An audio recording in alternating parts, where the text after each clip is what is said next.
to use a whiteboard. Oh no, the ink is finished. What should I do? Do we have a solution? Yes, we do. We can make a digital whiteboard because we have worked on MIT App Inventor. Oh yes, I am Zurvan and a young innovator at Programming Club. And I am Tanish Gupta, a young innovator at Programming Club. Let's start.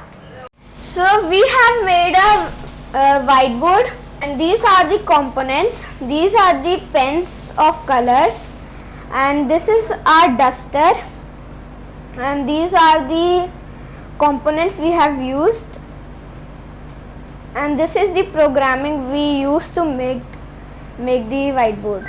Let's test this app on the phone. Let's try yellow. Oh, it works. And green.